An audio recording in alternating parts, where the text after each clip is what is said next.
Thursday, comment allez-vous les amis? Eh bien moi ça va bien, je suis de retour à la maison depuis mercredi dernier. Je n'ai pas pu vous publier ma vidéo dimanche étant donné qu'on a eu une grosse panne d'internet. Je vous en parle après mon visa. Donc pour renouveler votre visa business, ne vous y prenez pas trop tard non plus. Là je m'y suis prise 3 semaines à l'avance. Mon visa expire le 5 juillet. Donc c'est toujours mon ami qui me fait mon visa, mais vous pouvez le faire chez des agents. Moi, le prix officiel, c'est 295 $. Les agents prennent leur commission, c'est tout à fait normal. Il vous faudra donc donner votre passeport, votre permis de travail, 2 photos, puisque c'est un renouvellement et que je n'ai pas changé d'adresse de domicile, je ne redonne pas une copie de mon bail. Par contre, tous les propriétaires de logements sont obligés de vous déclarer comme habitant leur appartement sur une application d'immigration officielle. Même les hôteliers ont cette même obligation avec les touristes.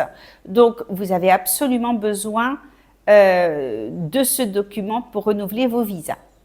Ça va prendre gros maximum une quinzaine de jours, mais attention, ça c'est le visa business. Je sais qu'il y a des visas pour les ONG, pour d'autres choses qui peuvent prendre jusqu'à 1 mois. Donc surtout, ne traînez pas, faites-le en temps et en heure avant, afin de ne pas avoir de problème.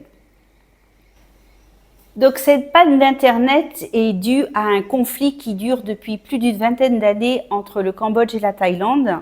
En fait, ils se disputent un temple qui est en ce moment sur le territoire cambodgien. Il y avait donc l'armée des deux côtés à la frontière et le soldat cambodgien s'est fait tirer dessus par un soldat thaï qui lui apparemment aurait été aussi sur le territoire cambodgien. Je ne veux pas polémiquer là-dessus ou quoi que ce soit, je vous dis juste ce que je sais. Ce qui fait que là on a des gros soucis entre les deux pays parce que le Cambodge est totalement dépendant de la Thaïlande en ce qui concerne l'électricité et Internet. Donc, ce qu'ils ont fait pendant ces 3 jours de coupure, c'est qu'ils se sont raccordés au réseau malaisien et vietnamien pour Internet afin d'être totalement indépendant de la Thaïlande. Et pour l'électricité, alors là, on vient d'être connecté, tout le pays, sur le réseau de Phnom Penh qui, à mon avis, n'est pas assez puissant pour tout supporter. Donc, on risque d'avoir des coupures d'électricité. Pour l'instant, ça va, ça tient. J'habite un immeuble qui a un générateur, étant donné que ça ne fait que quelques années que l'électricité est stable au Cambodge. Avant, il y avait sans arrêt des coupures. Donc, j'avais prévu le coup. En ce qui concerne Internet, c'était pas que Internet qui ne marchait pas, mais tout ce qui était Google Maps, ça donnait des fausses informations. C'était assez folklorique quand même pendant 3-4 jours. Ça n'a pas dû être évident pour les gens qui étaient là en vacances pour se déplacer. Parce que même pour nous, quand on a Google Maps qui ne marche pas, comment on peut expliquer à un chauffeur de tuk-tuk où on veut aller, étant donné que toutes les rues n'ont pas de nom? On peut dire à peu près, mais précisément, c'est pas évident. Moi, je suis tout à fait capable de guider un tuk-tuk du centre-ville de Siem Reap à chez moi, mais pour un touriste, sans carte, c'est peut-être un petit peu moins évident. Ah bon, tout est rentré dans l'ordre, il n'y a aucun souci, on peut se déplacer partout dans le Cambodge sans problème. C'est juste que les frontières, pour l'instant, ne sont pas ouvertes aussi longtemps qu'avant. On va dire que la frontière de Phoi Phet que j'ai passée la semaine dernière est ouverte en ce moment de 8h à 16h, alors qu'en temps normal, avant, elle était ouverte de 6h du matin jusqu'à 22h le soir. Voilà.